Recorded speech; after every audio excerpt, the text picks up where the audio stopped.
E bora começar o vídeo falando sobre Caio Henrique, lateral esquerdo de 23 anos de idade, com passagens pelo Fluminense e Grêmio, tá jogando atualmente no Mônaco, grande fase, tanto que está sendo cobiçado pelo PSG em negócio que pode chegar a 25 milhões de euros. O Caio Henrique vinha sendo convocado normalmente para a seleção olímpica, mas o técnico André Jardine optou por deixar o lateral esquerdo de fora nos amistosos contra Cabo Verde e Sérvia. Os convocados foram o Arana e o Abner. E a ausência do Caio Henrique levou a Federação Espanhola de Futebol a fazer um convite. Na semana passada, de férias em Madrid, onde tem uma casa, o Caio Henrique foi procurado por meio de um assessor da Federação Espanhola para saber se ele jogaria as Olimpíadas pela Espanha. Vale a lembrança de que ele tem passaporte europeu, passaporte espanhol no caso, o que permitiria a ele fazer parte dessa seleção olímpica da Espanha. Ainda não há uma definição sobre essa história, até porque a lista final da Olimpíada só sai em 17 de junho. Mas é bom que o pessoal da CBF fique esperto, podemos estar perdendo um jogador extremamente talentoso. Bom, quero falar agora sobre Aranha, lembra dele? Goleiro, com passagens por Atlético Mineiro, Palmeiras, Santos, Ponte Preta, está internado na UTI.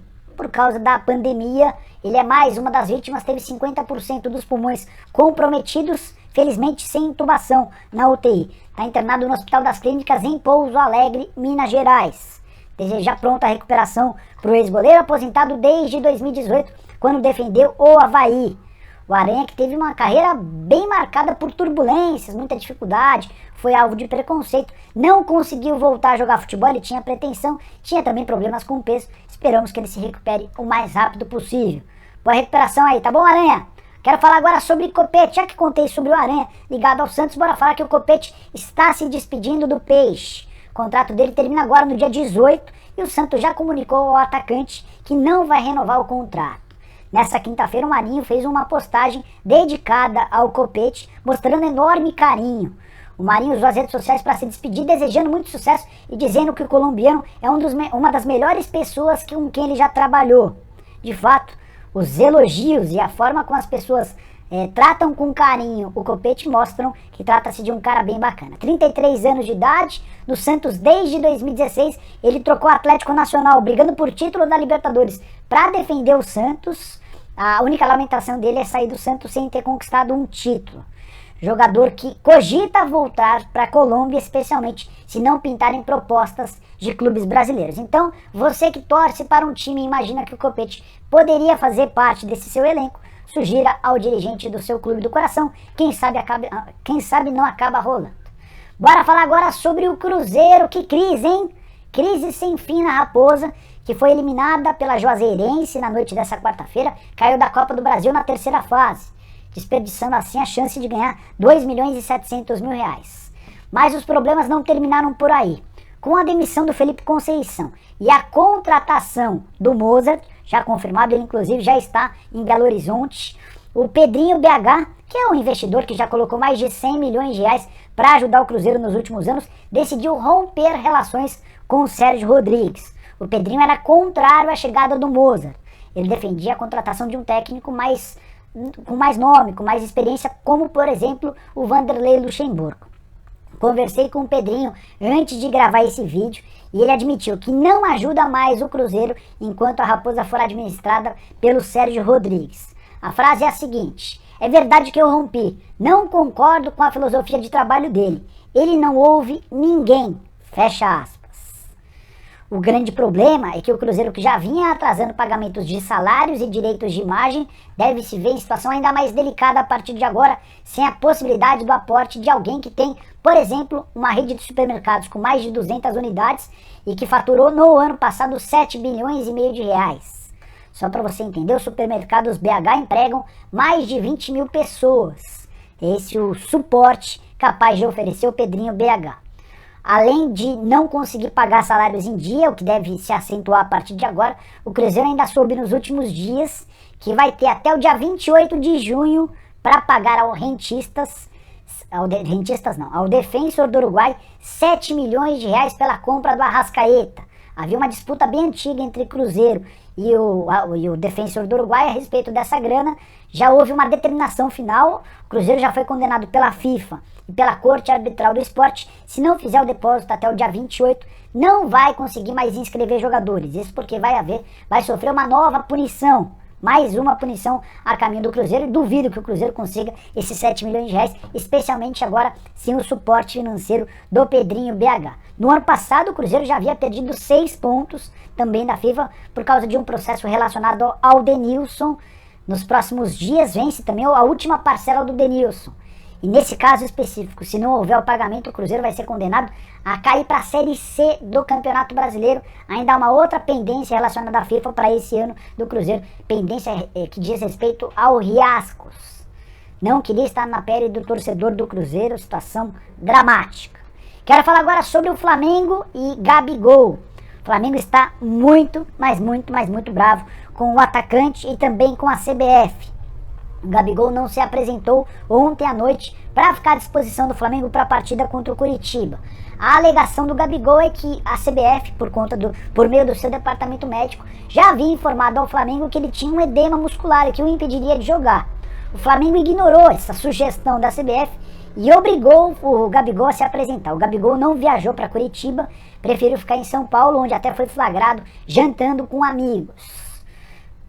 Como é que vai funcionar a partir de agora? Os dirigentes do Flamengo trabalham internamente para decidir se multam ou não o Gabigol.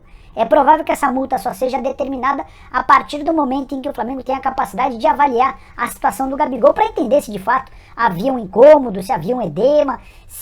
Existe dentro do Flamengo a desconfiança de que o Gabigol não tem nada.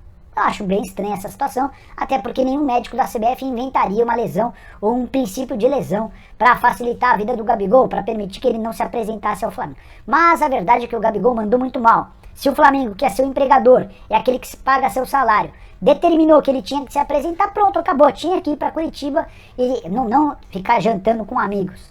Até porque o responsável por bancar 1.600.000.000, até porque o responsável por bancar 1.600.000 reais por mês que o Gabigol ganha é o Flamengo e não a CBF. Gabigol que se apresenta na sexta-feira para começar a trabalhar com o elenco que vai disputar a Copa América pela seleção brasileira. Sua opinião sobre o assunto, use o espaço para comentários para deixar seu registro. Combinado? Bora ir para a parte final do vídeo falando sobre Ferreirinha, atacante do Grêmio, vive um momento espetacular em 2021. Ninguém tem mais participações a gol na temporada de 2021 do que ele, incluindo atletas da Série A. São 11 gols marcados e 8 assistências, tudo isso nos 21 primeiros jogos. Não estou contabilizando o jogo contra o Brasiliense que está acontecendo na tarde dessa quinta-feira. Pois bem, Ferreirinha tem contrato até dezembro de 2023 com o Grêmio. E o tricolor gaúcho trabalha para a prorrogação do contrato do Ferreirinha. O grande objetivo do Grêmio é renovar o contrato para poder aumentar a multa rescisória, que é preocupante. Para tirar o atacante de 23 anos de idade hoje do clube gaúcho, basta pagar 8 milhões de euros, ou o equivalente a 50 milhões de reais. Você acha muito dinheiro? Eu acho bem pouco, levando em consideração todo o potencial que o Ferreirinha tem demonstrado nos últimos meses. Só a título de comparação, o Flamengo pagou no Michael 7 milhões e meio de euros. Pagou no Léo Pereira, um zagueiro, um valor bem parecido. O Ferreirinha é bem mais jogador do que esses dois atletas, com capacidade comprovada num time gigante, num time que está acostumado a brigar por todos os títulos que disputa. O Dinamo de Kiev da Ucrânia, comandado pelo Mircea Luchescu, é um dos interessados em pagar 8 milhões de euros para esse time ucraniano, certamente não vai ser nenhum peso nas costas. Fui consultar uma pessoa envolvida nas negociações para ver como é que andava o processo de renovação de contrato do Grêmio com o Ferreira e a resposta não foi animadora. Existe uma enorme distância entre aquilo que o Grêmio oferece e aquilo que o Ferreira quer para estender esse vínculo e, por consequência, aumentar a multa rescisória. E esse empresário me contou que hoje vê 50% de chances de o Borré virar jogador do São Paulo. Vou explicar direitinho essa história, antes só contextualizar que os dirigentes do São Paulo admitem interesse, admitem as conversas, mas seguem sendo extremamente prudentes. Eles entendem que a chance é bem pequena, porque imaginam que o Borré vá ter nos próximos dias ainda mais propostas do exterior de clubes que podem pintar até clubes grandes, e aí a concorrência fica bastante complicada. Bora explicar para você o porquê que esse agente do Borré, um dos agentes, me assegurou que tem 50% de chance de o colombiano virar reforço. O Borré tem recusado praticamente todas as propostas que apareceram. New York City dos Estados Unidos, Besiktas da Turquia, Hamburgo da Alemanha, um time da Rússia cujo nome não foi falado, Teve também 2 sondagens de times mexicanos. Para todas essas propostas, o Borré já disse não. Ele afirmou ainda que não vai jogar na Major League Soccer, que não vai jogar no futebol mexicano, descartou a Rússia, descartou a China. Ele só está dando prioridade nesse momento a 3 países do futebol europeu: Alemanha, Inglaterra e Espanha. Mas não basta que apareçam propostas desses 3 times. A ideia do Borré é jogar num time grande de alguma dessas 3 ligas. Caso contrário, a percepção desse agente com quem eu conversei é de que ele vai acabar aceitando a proposta do São Paulo, por entender que vai jogar com o Crespo, alguém que ele admira demais, por entender que a mudança ao São Paulo não implicaria em riscos em relação à seleção colombiana. O Borré está muito preocupado em não ser mais convocado para a seleção colombiana, por isso ele abriu mão de mercados alternativos, como por exemplo o futebol americano. Então essa é a linha de raciocínio, a linha de pensamento do Borré, de acordo com o seu agente. Esse agente também me contou que tem 100% de certeza de que ele não fica no River Plate. O contrato acaba no fim do mês de junho. E a perspectiva é de que a gente tenha uma definição dessa novela, que é das mais longas, no mês de julho, tá? É provável que em junho a gente não tenha novidades. Então você, São Paulino, que está super ansioso, não adianta você esperar por agora uma definição. O Borré está contratado. Não tem nada disso. Existem muitas etapas a serem cumpridas. A primeira delas é torcer para que não apareça um clube grande da Espanha, da Inglaterra ou também do futebol alemão para tentar levar o Borré. Se essas propostas não aparecerem, o São Paulo certamente vai continuar forte nessa disputa. Só para arrematar, também de acordo com esse meu informante, que é muito próximo do Borré, os empresários seguem batalhando em busca de propostas de clubes europeus, mas o Borré já topou baixar sua pedida salarial e também as luvas, desde que seja para jogar num clube grande.